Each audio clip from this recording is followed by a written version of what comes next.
students, myself wishes Chhatwani. I am a chartered accountant and assistant professor in government college. आज का जो हमारा topic है वो है final account, financial statement of a sole trader. तो उसके अपन 20 MCQ लगाएंगे. ये चैप्टर किसके लिए इंपॉर्टेंट है? अगर आप किसी भी स्टेट के लिए जूनियर अकाउंटेंट कंपटीशन एग्जाम लगा रहे हैं या स्कूल लेक्चरर का कंपटीशन एग्जाम लगा रहे हैं तो ये मोस्ट इंपॉर्टेंट टॉपिक रहने वाला है. चलिए सर आज के MCQ देख लेते हैं. पहला question, trial balance contains the following information: 15% bank loan rupee 40,000, interest paid rupee 4,500. What amount will be shown in P&L and balance sheet regarding interest respectively? अब आपका जो ट्रायल बैलेंस है कलपट है उसमें बता रखा है कि आपने 40,000 का लोन लिया है. तो अगर सर 40,000 का लोन है और 15% की रेट ऑफ इंटरेस्ट है तो आपका जो एक्सपेंस है जो आप बैंक को देंगे वो 6,000 होगा. अब मज़ेदार बात यह कि 6,000 में से हम 4,500 रुपये दे चुके हैं. इसका ये भी मतलब है कि बाकी 1,500 रुपया आउटस्टैंडिंग है. इनका क्वेश्चन ये था इंटरेस्ट को लेके, क्योंकि ये इन्फॉर्मेशन इंटरेस्ट को लेके है. लाभ हानि खाते में कितना जाएगा? तो देखिए हमें पता है कि हम एक्रूअल कंसेप्ट फॉलो करते हैं. जनरली अकाउंटेंसी में हम अक्रूअल कॉन्सेप्ट फॉलो करते हैं. ये हमारी फंडामेंटल अजम्पशन होती है. मान के चलते हैं कि ये तो हम फॉलो करेंगे ही करेंगे. तो अक्रूवल कॉन्सेप्ट के हिसाब से हम 6,000 रुपये दिखाएंगे. ठीक है, हमने भले 4,500 दिया है लेकिन हम दिखाएंगे P&L में 6,000 रुपया. ठीक है, तो पहली बात तो या तो ये ऑप्शन बनेगा ये. और बैलेंस शीट में क्या आएगा? जितना इंटरेस्ट बाकी है तो बैलेंस शीट में कितना आएगा? 1,500 रुपये. तो ये सी ऑप्शन बिल्कुल सही है. 6,000 रुपये प्रॉफिट एंड लॉस अकाउंट में आएगा और 1,500 रुपये आपका जो आउटस्टैंडिंग इंटरेस्ट है वो आपका बैलेंस शीट लेफ्ट साइड में आएगा. चलिए नेक्स्ट क्वेश्चन देखते हैं. A new firm commenced business on January 1st, 2020 and purchased goods costing rupees 90,000 during the year. एक नई फर्म है, उन्होंने 90,000 का सामान खरीदा. A sum of rupees 6,000 was spent on the freight inward. 6,000 उन्होंने आवक भाड़े पे खर्च किए. At the end of the year, the cost of goods still unsold was 15,000, realizable value 12,000. And में जो स्टॉक है जो नहीं हम सेल कर पाए वो 15,000 है, हालांकि उसकी रीसेल वैल्यू या रिलाइजेबल वैल्यू 12,000 है. Sale during the year was 1,20,000. What is the gross profit earned by the firm? Well sir ये बहुत बेसिक क्वेश्चन है. आपको इस क्वेश्चन को सॉल्व करने के लिए ट्रेडिंग अकाउंट बनाना पड़ेगा. ठीक है, कभी भी हमें अगर ग्रॉस प्रॉफिट का पता करना है तो हम ट्रेडिंग अकाउंट बनाएंगे. ट्रेडिंग अकाउंट में वैसे सबसे पहले यहाँ पे आता है ओपनिंग स्टॉक, पर इन्होंने जैसे कि कहा कि ये एक नई फर्म है तो इनके पास पहले का तो कोई स्टॉक नहीं होगा तो ओपनिंग स्टॉक नहीं आएगा. इसके अलावा आपको चाहिए परचेज. इन लोगों ने परचेज किया है गुड्स और वो 90,000 का परचेज किया है. इसके अलावा माल को लाने में जो कैरेज होता है वो खर्च किया है और वो कैरेज इन्होंने खर्च किया है करीबन 6,000 रुपये. और इन्होंने काफ़ी सारा माल तो बेच दिया है, सेल कर दिया है, और सेल की जो अमाउंट है वो इनकी दे रखी है लास्ट में 1,20,000. तो इतने का तो सेल गिवन है क्लियरली. इसके अलावा क्लोजिंग स्टॉक है, कुछ माल ये नहीं बेच पाए. हमें पता है कि क्लोजिंग स्टॉक में एक होती है कॉस्ट वैल्यू और एक जिस वैल्यू पे हम उसे बेच पाएंगे उसमें से लोअर वैल्यू पिक करनी होती है. तो 15,000 और 12,000 में से आप 12,000 पिक करेंगे. एक बार के लिए आपका क्वेश्चन प्रॉपर अरेंज हो गया. आपका जो CR साइड है उसका टोटल आ रहा है 132, 120 और 12 132, और इधर आपका टोटल आ रहा है 96. तो आपका जो गैप करीबन हुआ वो हुआ 36,000. CR का और DR का जो गैप हुआ ये 36,000 है.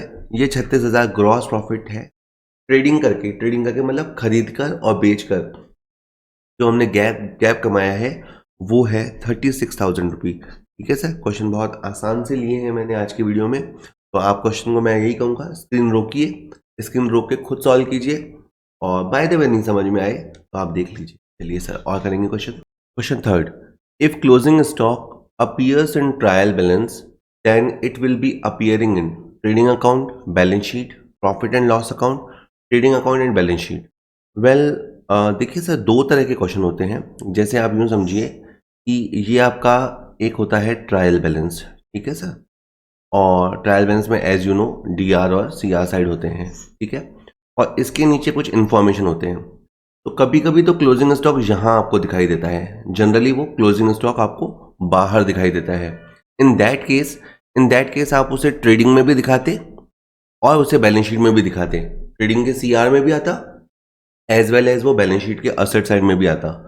लेकिन इनका ये कहना है कि क्लोजिंग स्टॉक अगर आपका ट्रायल बैलेंस में दिखाई दे रहा है, इसका मतलब है क्लोजिंग स्टॉक की एडजस्टमेंट एंट्री हो चुकी है।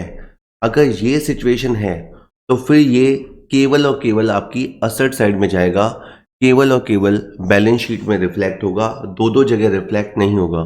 ये बताने वाली बात नहीं कि ज़्यादा लिखने से नहीं बनती बात, आपको एग्जैक्ट पिन पॉइंट बताना पड़ता है। तो ऐसे सबसे ज़्यादा क्वेश्चन इसी टाइप के आएंगे कि कोई एडजस्टमेंट, जैसे adjustment like outstanding, prepaid, accrued, honoured, closing stock, depreciation, अगर वो ट्रायल बैलेंस के अंदर हो तो वो एक जगह जाएगा, और अगर वो ट्रायल बैलेंस के बाहर हो तो दो जगह जाएगा। अब आपको ये याद भी करना पड़ेगा या समझना पड़ेगा कॉन्सेप्चुअली कि एक जगह जाएगा तो कौन सी जगह, और दो जगह जाएगा तो कौन सी जगह पे। ठीक है, तो right now closing stock is in current assets and it will be shown in the balance sheet asset side. Okay, तो बी इसका आंसर रहने वाला है। ठीक है sir, next question is income tax in case of a sole trader is treated as. एकल व्यापारी के मामले में आयकर को क्या माना जाता है? वेल सर, इनकम टैक्स को हम पर्सनल एक्सपेंस मानते हैं। मान लीजिए ये कोई मिस्टर ए हैं और इन्होंने पूरा साल बिजनेस किया और अब इनको इनकम टैक्स देना है, तो ये इनकम टैक्स कभी भी बिजनेस पे नहीं लगता। इनकम टैक्स व्यापार पे नहीं लगता, जो व्यापारी है, जो ओनर है, उस पे लगता है। तो ये उसका पर्सनल एक्सपेंस है, it is not like business expense. ठीक है, आप ये जानते हैं कि व्यापारी व्यापार करता है और मान लीजिए 6 लाख रुपए कमाता है। ठीक है, 6 लाख रुपए उसने कमा लिया बिजनेस से। अब उसका जो इनकम टैक्स है वो कोई बिजनेस का एक्सपेंस नहीं है, वो उसका पर्सनल एक्सपेंस है। तो ठीक है सर, इसे व्यक्तिगत खर्च माना जाएगा, या कह लीजिए मान लीजिए कि इसने 6 लाख रुपए पे सपोज करो 40,000 टैक्स चुकाया, तो ये जो 40,000 रुपए वो बिजनेस से निकालेगा तो उसे डेफिनेटली उसकी ड्रॉइंग्स की तरह अकाउंटिंग की जाएगी, ड्राइंग माना जाएगा और उसे कैपिटल में से रिड्यूस किया जाएगा। Next, as trial balance provides you the following information: bad debts ₹3,000, opening provision for bad debts ₹5,000, it is desired to maintain a provision of ₹1,500 for doubtful debts at end, the amount to be recorded in P&L account will be। well, आपको trial balance से पता लगा कि 3,000 तो आपके डूब गए, इस साल आपके 3,000 रुपये डूब गए। इसके अलावा आपको 1,500 रुपये का प्रोविज़न बनाना है, दैट इज़ कुछ तो पैसा डूब गया और कुछ आपको लगता है डूबेगा, तो आपका जो टोटल नुकसान हुआ वो हुआ 4,500 का। अब होता क्या है कि या तो हमारे पास प्रोविज़न होता है या नहीं होता, और होता भी है तो या तो कम होता है या ज़्यादा होता है। इस क्वेश्चन में हमारे पास जो ओपनिंग प्रोविज़न है वो काफ़ी अच्छा है और 5,000 का प्रोविज़न है, दैट इज़ हमने 5,000 रुपये सोच रखा था नुकसान होने का, पर टोटल नुकसान अपना 4,500 ही हुआ, तो एक तरह से आपका 500 रुपये बच गया। ठीक है, ये वैसी ही बात है कि आपने किसी एक्सपेंस को प्लान कर रखा था और आपने उसके लिए 5,000 सोच रखा था, लेकिन काम 4,500 में ही हो गया, तो आपका 500 रुपये सेविंग है और ये आपका P&L के क्रेडिट साइड में आएगा। अकाउंटिंग वाइज टेक्निकली तो प्रेजेंटेशन मुश्किल है, लेकिन उसको समझना फिर भी रिलेटिवली आसान है, क्योंकि मैं जैसे जल्दी बताऊं, 3,000 आपके डूब गए और 1,500 आपके डूबेंगे, तो आपका टोटल नुकसान हुआ 4,500, जबकि आप आराम से तैयार थे कितने के लिए? 5,000 के लिए, तो 500 आपने बचा लिए। और ये बात आपको P&L के CR साइड में लिखनी होगी, यानी इन ऑप्शंस में देखें तो आपका डी ऑप्शन लगेगा, 500 in credit side. Next question कहता है bill receivable discounted but not due till the date of final account is shown as. Option is as a contingent liability in footnote, B option asset liability P&L। Well, आपको बात समझनी पड़ेगी कि अगर आपके पास BR थे, आपको BR मिले थे और उस BR की आपने डिस्काउंटिंग करा ली थी और अभी तक उनकी ड्यू डेट नहीं आई है, तो इसका आप क्या करेंगे? तो इसके लिए आपको थोड़ा कॉन्सेप्ट समझना पड़ेगा। हुआ क्या, सपोज कीजिए ये एक एक्स आदमी है, इस एक्स आदमी से हमें एक BR मिला, ठीक है, और वो BR हमने डिस्काउंट करा लिया। कहाँ से डिस्काउंट करा लिया सर? हमने BR को डिस्काउंट करा लिया बैंक से, दैट इज हमने उसका पैसा बैंक से उठा लिया। और सपोज कीजिए कि इस जो बिल का ड्यू डेट है वो है अप्रैल का, तो हमने एक तरह से बैंक को प्रॉमिस किया कि आपको ये आदमी अप्रैल में पैसा दे देगा, डोंट वरी, ये आदमी पैसा दे देगा। लेकिन कहीं ना कहीं आप ये जानते हो कि हो सकता है कि आदमी पैसा दे दे और हो सकता है ना दे पाए। इन केस की अगर ये नहीं दे पाया तो ये पैसा हमें देना होगा। अगर एक्स आदमी ने पैसा दे दिया, that very good, primary liability तो उसकी है। लेकिन अगर उसने नहीं दिया तो ये पैसा हमें देना पड़ सकता है। तो ऐसी लायबिलिटी जो हमारे ऊपर आ सकती है उसे हम कहते हैं कॉन्टिंजेंट लायबिलिटी।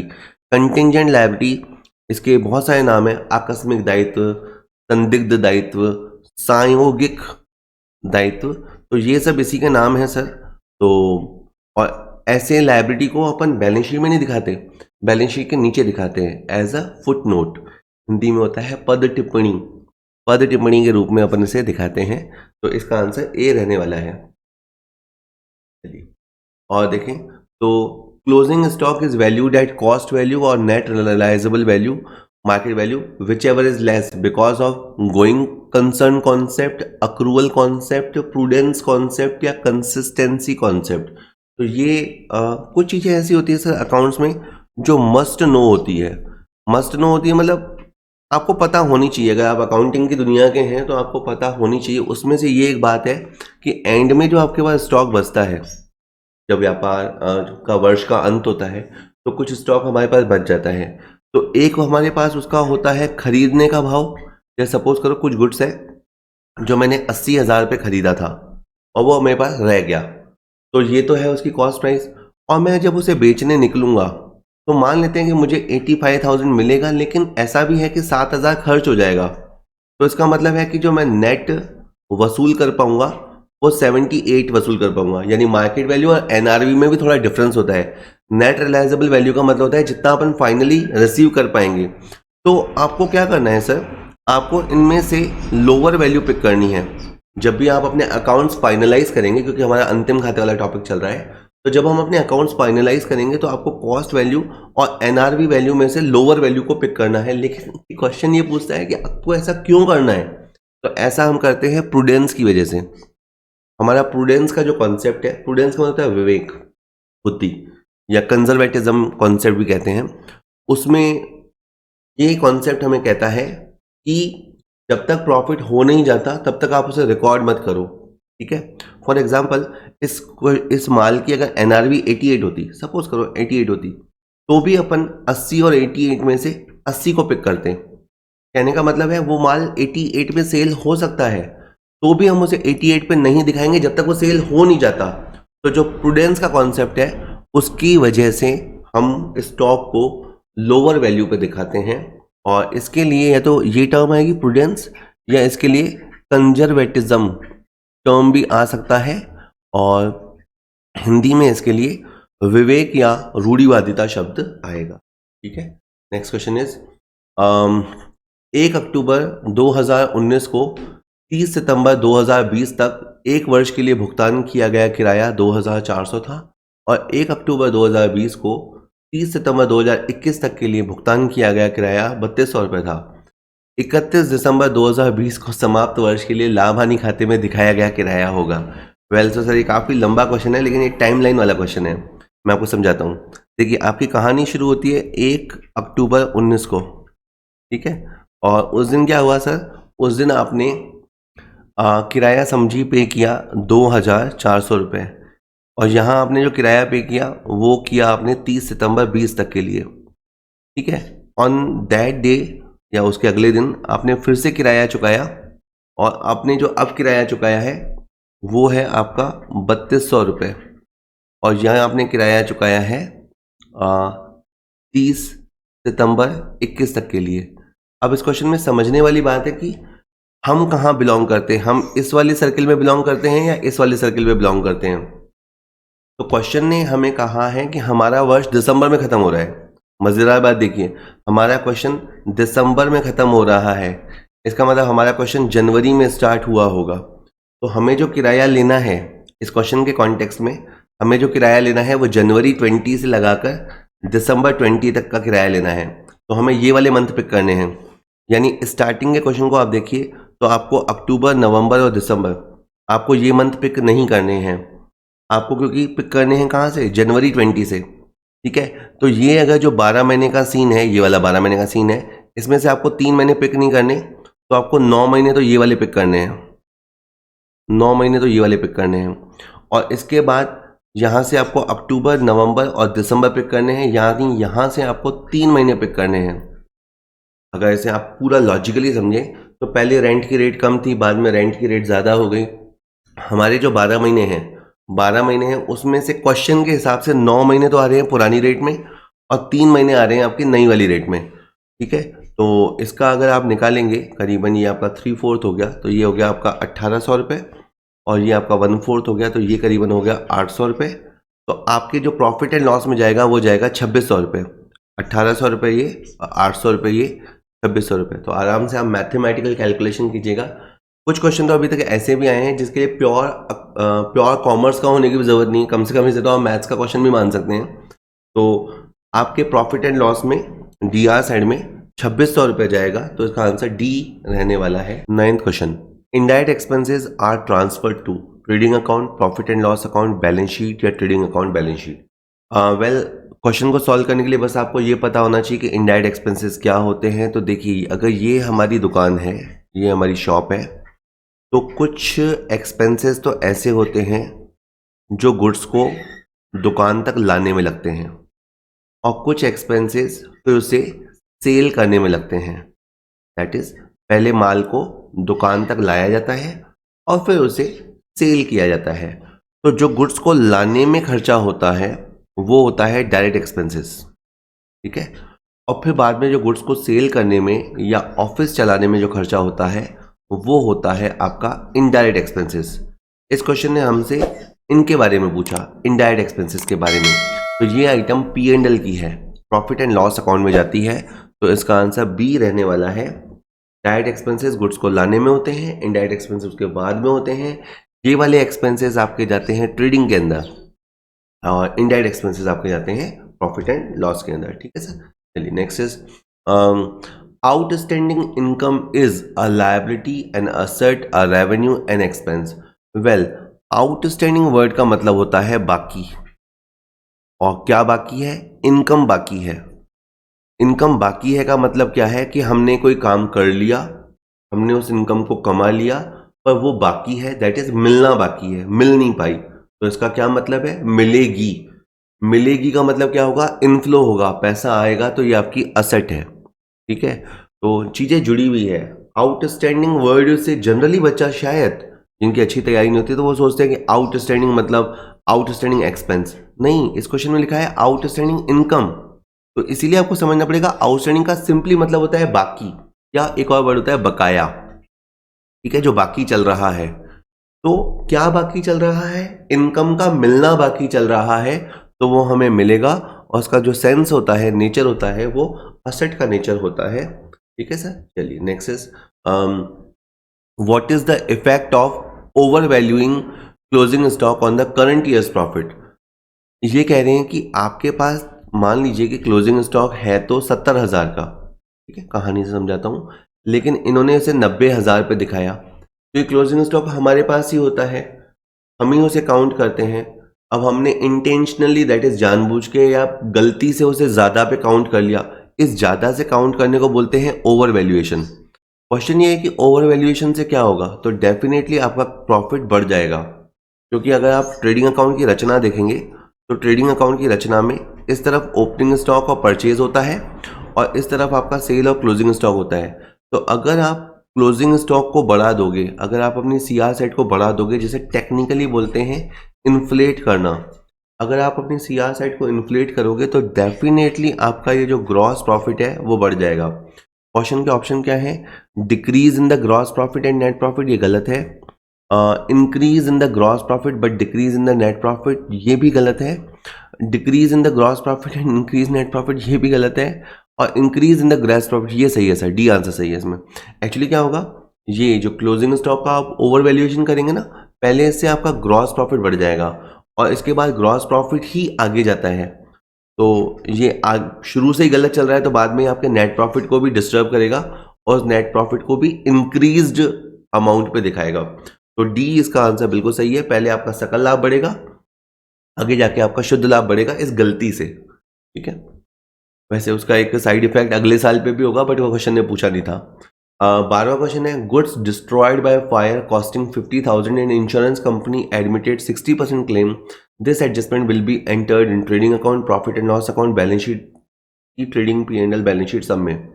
वेल, आपका 50,000 का माल नष्ट हो गया, तो ये पूछ रहा है कि इसका इम्पैक्ट कहाँ कहाँ जाएगा, और इंश्योरेंस कंपनी ने 60% क्लेम देना मंजूर किया है। तो अब आप देखिए कि इंश्योरेंस कंपनी को हम DR करेंगे 30,000 से, क्योंकि इंश्योरेंस कंपनी से हमें इतना पैसा मिलेगा, तो असेट की तरह ऐसे DR करेंगे। एक होता है लॉस बाय फायर, तो हम लॉस बाय फायर को रिकॉर्ड करेंगे, और वो हम रिकॉर्ड करेंगे 20,000 से। और एक आपका जब गुड्स चला जाएगा तो हम परचेज को क्रेडिट करेंगे। आपका 50,000 का सामान चला गया, इसलिए परचेज को क्रेडिट करेंगे। जितना पैसा हमें मिलने वाला है उसके लिए इंश्योरेंस कंपनी आएगा, और जितना पैसा हमें वसूल नहीं हो पाएगा उसके लिए लॉस बाय फायर आएगा। अभी जो इंश्योरेंस कंपनी से हमें पैसा मिलेगा ये असेट साइड में जाएगा, जो लॉस हमारा कवर नहीं हो पाया वो आपका प्रॉफिट एंड लॉस में जाएगा, और ये जो परचेज है इसे ट्रेडिंग में जाके परचेज में से माइनस किया जाएगा, ठीक है। पूरा डिटेल्ड चैप्टर तो आपको पढ़ना पड़ेगा, बट अभी के लिए बता देता हूँ, ये परचेज आपका इधर से जाके माइनस हो जाएगा, तो ये इधर भी जाएगा, तो इसका आंसर डी रहने वाला है। ये ऑलमोस्ट इकलौता ऐसा एडजस्टमेंट है जो आपके ट्रेडिंग, P&L और बैलेंस शीट तीनों को हिट करता है, तो इसका आंसर डी रहने वाला है। चलिए सर ये जो कोर्स आप देख रहे हैं वो फर्स्ट ग्रेड स्कूल लेक्चरर के लिए भी बहुत इंपॉर्टेंट है, और एक जूनियर अकाउंटेंट का जो एग्जामिनेशन होने वाला है काफ़ी साल बाद, उसके लिए भी ये टॉपिक इम्पॉर्टेंट है। मैंने MCQ वीडियोस तो डाले ही हैं जो यूट्यूब पे अवेलेबल है, लेकिन उनकी एक संख्या है, शायद मैं 100 वीडियोस के आसपास डालूंगा जो बिल्कुल यूट्यूब पे फ्रीली अवेलेबल होंगे, लेकिन उसमें केवल MCQ ही होंगे। अगर आप एक फुल डिटेल्ड कोर्स करना चाहते हैं तो हमने वो कोर्स भी डिज़ाइन किया है, मैं आपको थोड़ा सा उसके बारे में बता देता हूँ। जो जूनियर अकाउंटेंट एंड TRA के लिए कोर्स है, उसमें हम जो कॉमर्स वाला पार्ट है जिसमें अकाउंट्स है, ऑडिट है, इकोनॉमिक्स है, बिजनेस है, RSR है, और GA एंड FR है, ठीक है, general accounts and financial rules है। ये 6 कहें सब्जेक्ट्स अपन कवर करेंगे, और अगर अपन हर सब्जेक्ट को नीचे 10 चैप्टर्स में डिवाइड करें, जहाँ जो कि है भी, तो करीबन 60 टॉपिक्स हैं जो मुझे इस कोर्स में आपको देने हैं। तो जो कोर्स मैंने डिज़ाइन किया है उसमें हमने ये रखा है कि उसमें हम करीबन आपको 300 MCQ वीडियोस देंगे, ठीक है। मतलब आप समझ लीजिए कि हर टॉपिक के ऊपर आपको 5-5 MCQ वीडियोस मिलेंगे। उससे आपकी एक अप्रोच बनेगी क्वेश्चन को लगाना कैसे है, ठीक है सर।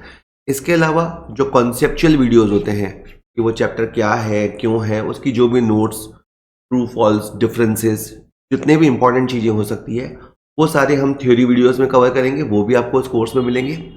इसके अलावा प्रैक्टिकल क्वेश्चंस, जो कैलकुलेशन वाले क्वेश्चंस हैं, वो भी हमने 200 वीडियोस तैयार किए हैं, वो भी आपको देखने को मिलेंगे। क्योंकि हमें नहीं पता, हम नहीं कह सकते कि कई साल बाद ये जब एग्ज़ाम हो रहा है तो उसमें थ्योरी क्वेश्चन ज़्यादा आएंगे या प्रैक्टिकल क्वेश्चन ज़्यादा आएंगे, कैलकुलेशन वाले आएंगे या नहीं आएंगे। तो एज अ सेफ साइड आपको प्रैक्टिकल वीडियोस के क्वेश्चन, ताकि कैलकुलेशन समझ सके, वो देखने चाहिए। इसके अलावा मैं मानता हूँ जो मोस्ट इंपॉर्टेंट फीचर है हमारे कोर्स का वो है डेली लाइव क्लासेस। 15 फरवरी से हमारे डेली क्लासेस स्टार्ट हो रहे हैं, और अगर आप 15 फरवरी के बाद भी ज्वाइन करते हैं तो ऐसी कोई दिक्कत नहीं है, क्योंकि वो रिकॉर्डेड फॉर्म में अवेलेबल है, तो ऐसा कोई नुकसान नहीं होना है। तो डेली हमारे क्लासेस चले करेंगे, उससे अपन देख लेंगे कि किस तरह से सब्जेक्ट को दिशा देनी है आपसे डिस्कशन करके। और मैंने प्री प्लान कर रखा है कि डेली क्या पढ़ाया जाएगा। तो डेली लाइव क्लासेस होगी तो आपको एक वो क्लास वाला फील आएगा, और एक वो जो डिसिप्लिन मेंटेन हो पाता है वो हो पाएगा। ज़्यादा समय नहीं है, केवल 5 या 6 महीने बाद ही एग्ज़ाम है, और जो सीरियस कैंडिडेट है वो तो पढ़ाई में लग चुका है। तो जब आपको देखना है कि आप एज अपने आप को सीरियस कैंडिडेट पाते हैं या नॉन सीरियस है, वो जैसी भी पोजीशन हो। इसके अलावा जस्ट अगर कुछ और थोड़ी सी बात करें तो आप 1 महीने तक के फ्री ट्रायल क्लासेस ले सकते हैं, ठीक है। यहाँ पे नीचे आप कॉमर्स पॉइंट का ऐप डाउनलोड कर लीजिए, और ये आपको नंबर दे रखा है, अगर थोड़ा कट गया हो तो मैं बताता हूँ, 9928086953।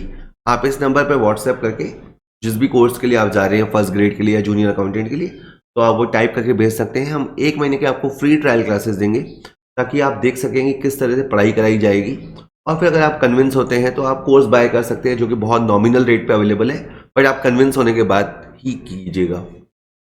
डुअल लैंग्वेज मैं यूज़ करूंगा, जैसे कि आप एमसीक्यूज में भी देख रहे हैं क्वेश्चन हिंदी इंग्लिश दोनों में आ रहे हैं, उसी तरह नोट्स प्रोवाइड करते समय भी हिंदी इंग्लिश दोनों में ही प्रोवाइड किए जाएंगे, और मैं बातों में दोनों आसान हिंदी और आसान अंग्रेजी का प्रयोग करूंगा। ठीक है सर। डेली लाइव क्लासेस वाला फीचर आ ही गया है, और ये भी कि जो भी क्लासेस होंगे, इन केस अगर आप मिस करते हैं तो उसकी रिकॉर्डिंग आपको मिल जाएगी। वीकली अपने 5 क्लास हुआ करेंगे, तो वो पीछे रिकॉर्ड होते जाएंगे, तो आप जब भी ज्वाइन करेंगे आपको सारा कुछ मिलेगा। ठीक है सर। और ये भी है कि हालांकि कोर्स की फीस बहुत कम है, उसके बावजूद भी अगर आप चाहें तो आप मंथली इंस्टॉलमेंट सिस्टम से दे सकते हैं। ये इंस्टॉलमेंट में आप पैसा दे सकते हैं। ठीक है, ज़्यादा कोर्स नहीं है, 2,500 के आसपास का कोर्स है। फिर भी इन दैट केस की आपको लगे कि पता नहीं इतना सब हमें ये देंगे या नहीं देंगे, आप या कई होता है, कई लोग फॉल्स प्रॉमिस करते हैं, तो आप ऐसा कर सकते हैं कि 1 महीने के लिए आप दे के देख लें, और फिर आपको कन्विंस होते हैं आप तो कंटिन्यू कीजिए। इन केस आप कन्विंस नहीं होते तो आप 300-400 रुपये का नुकसान आएंगे, वो भी आई बिलीव कि कोई नुकसान नहीं होगा आपको। और एक अपन डाउट क्लियरेंस के लिए एक डेडिकेटेड एक टेलीग्राम चैनल बना लेंगे। जो जो संख्या बढ़ेगी, मेरे पास इंक्वायरी आ रही है, तो जैसे जैसे अपना बढ़ता जाएगा अपन एक टेलीग्राम ग्रुप क्रिएट कर देंगे, उसमें जो भी प्रॉब्लम स्टूडेंट्स को आएगी वो उस पर डाल दिया करेंगे, फिर मैं या बाकी स्टूडेंट्स को सॉल्व कर दिया करेंगे, तो हैंड टू हैंड अपने डाउट्स निकलते जाएंगे, थोड़ी ज़्यादा क्लियरिटी आएगी। ठीक है सर, होप आप देखेंगे कोर्स को। चलिए सर, तो अभी अपन और क्वेश्चन बाकी हैं, उनको देख लेते हैं। 13 क्वेश्चन कहता है, types of account shown in balance sheets are real and personal, real and nominal, nominal and personal, real nominal and personal. Well, आपको ये पता है कि अकाउंट्स हमारे 3 तरह के होते हैं, लेकिन जो बैलेंस शीट के अंदर अकाउंट्स आते हैं वो होते हैं रियल या पर्सनल। तो रियल अकाउंट कौन से होते हैं? जो हमारी असेट से बिलोंग करते हैं। जितने भी टेंजिबल या इनटेंजिबल असेट्स होते हैं वो nature wise real account nature होते हैं, जिसके लिए आपको टाइप ऑफ अकाउंट्स पढ़ने पड़ेंगे। और जो डेटर क्रेडिटर्स के अकाउंट होते हैं, बैंक वगैरह के अकाउंट होते हैं, वो सारे पर्सनल अकाउंट की कैटेगरी में आते हैं, जिसमें किसी व्यक्ति या संस्था से कोई लेना देना बाकी होता है, तो वो पर्सनल अकाउंट होता है। मेन बात यह है कि जो नॉमिनल अकाउंट होते हैं, नॉमिनल अकाउंट या तो ट्रेडिंग अकाउंट में ट्रांसफर हो जाते हैं या प्रॉफिट एंड लॉस में ट्रांसफर हो जाते हैं। तो जहां जहां नॉमिनल अकाउंट है वो वाला ऑप्शन गलत है, इसीलिए इसका आंसर ए रहने वाला है। लेकिन आप क्वेश्चन को रटिएगा मत, मतलब इन द सेंस, अगर ये पूछता कि ट्रायल बैलेंस में किस तरह के अकाउंट जानते हैं, ट्रायल बैलेंस वाला टॉपिक भी हमने कर रखा है। ट्रायल बैलेंस में आपके रियल, पर्सनल, नॉमिनल सारे तरह के अकाउंट्स आते हैं, लेकिन बैलेंस शीट पूछा था इस बार, तो इसलिए इसका आंसर ए रहने वाला है। ठीक है, चलिए, depreciation for current year given in the trial balance while making final account it is shown in. अब इन्होंने कहा कि तलपट में इन्होंने मूल्यह्रास को दिखा रखा है। ठीक है, तो इसे कहाँ दिखाएंगे? Debit side of profit and loss account and it is deducted from that particular asset. Second कह रखा है कि asset side of balance sheet as a deduction from the concern assets. Debit side of profit and loss account, debit side of trading account. Again ये question वही है। देखिए, ऐसा हो सकता है कि ऊपर आपका ट्रायल बैलेंस गिवन हो और डेप्रिसिएशन आपका नीचे दे रखा हो। अगर ये नीचे दे रखा है, दैट इज बाहर दे रखा है, तो ये एडजस्टमेंट है।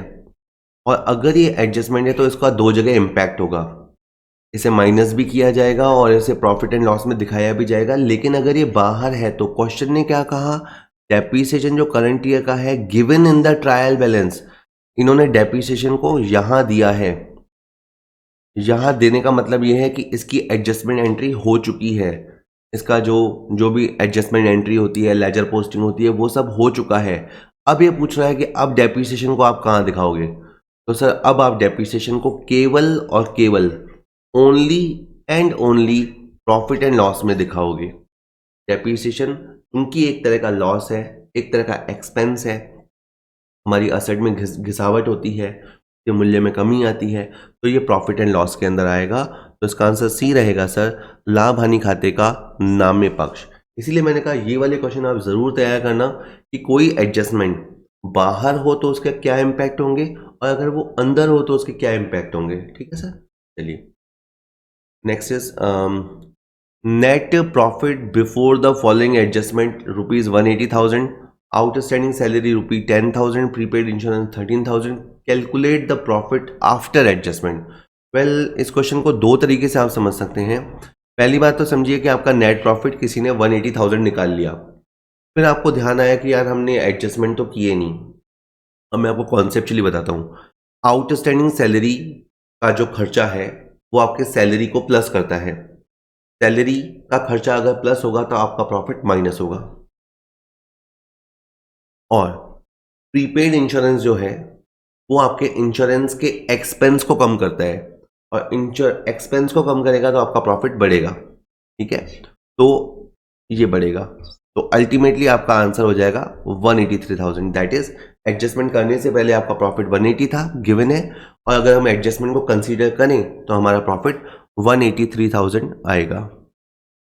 ओके, यहाँ पे आई थिंक ये 280 था, तो यहाँ पे इसका आंसर ही रहने वाला है 283,000। ठीक है, इसे आप दूसरे एक तरीके से भी समझ सकते हैं। देखिए, इसमें मैंने क्या किया, प्रॉफिट एंड लॉस अकाउंट बना लिया। सपोज कीजिए कि आपका नेट प्रॉफिट इस क्वेश्चन में दे रखा है, एंड दैट इज 2,80,000 का जो नेट प्रॉफिट है वो उन्होंने दे रखा है। और ये भी मान लेते हैं कि इनका सैलरी 40,000 रुपये है, और ये भी मान लेते हैं कि इनका इंश्योरेंस 30,000 रुपये है। ठीक है, ऐसा मान लेते हैं।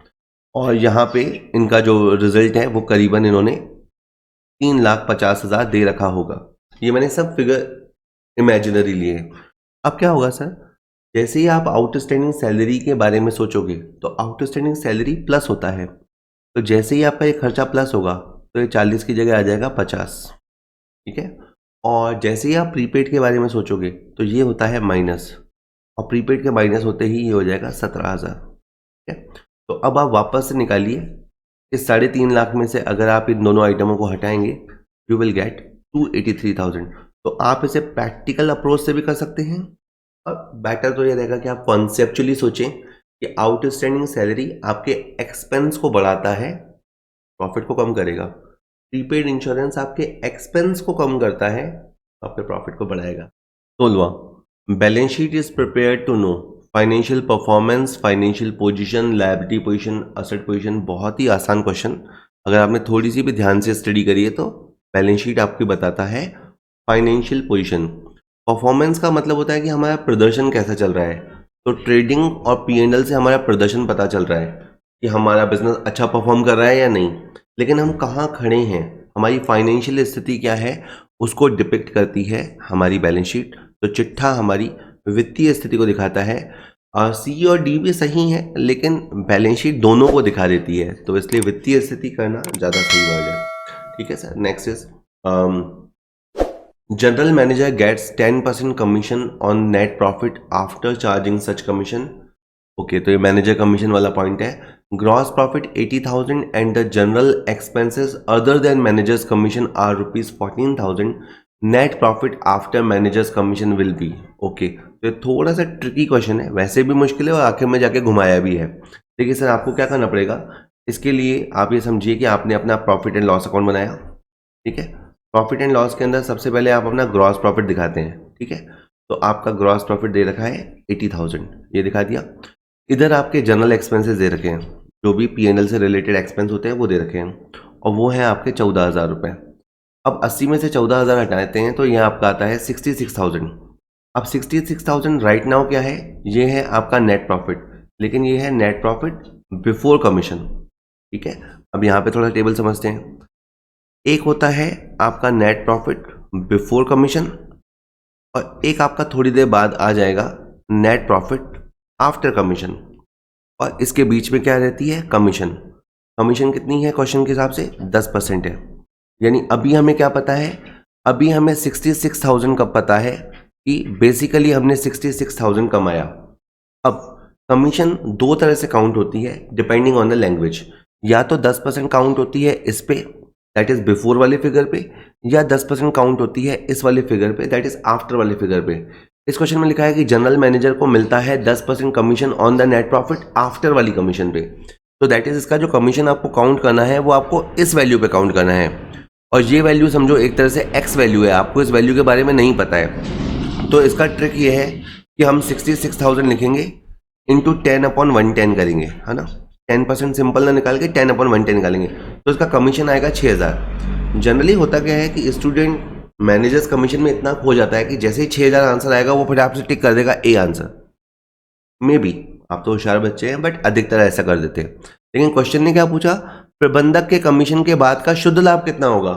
तो इन्होंने पूछा ये है कि मैनेजर के कमीशन के बाद का आपका प्रॉफिट कितना होगा। तो चूंकि अब आपका मैनेजर का कमीशन 6000 आ गया है तो उसके बाद आपका फाइनल रिजल्ट 60,000 रुपए आएगा। ऐसे आप अपना आंसर भी चेक कर पा रहे हो कि 60,000 का 10% 6000 होता है।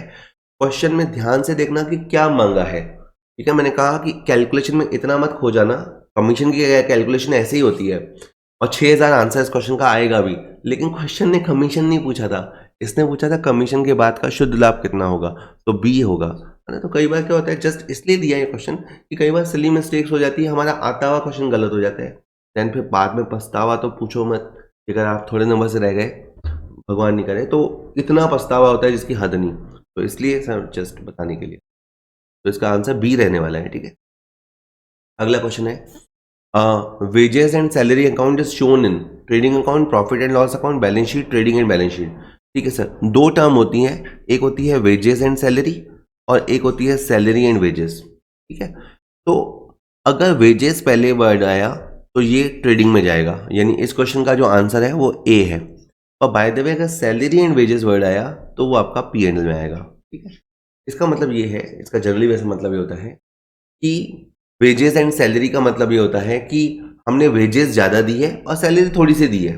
वेजेस ज़्यादा दी है, सैलरी थोड़ी सी दी है, तो हमने कहा अलग अकाउंट क्या बनाना, इसी अकाउंट में रख दिया। तो आपका मेजर कंपोनेंट क्या था, वेजेस, इसलिए आपने वेजेस को आगे रखा।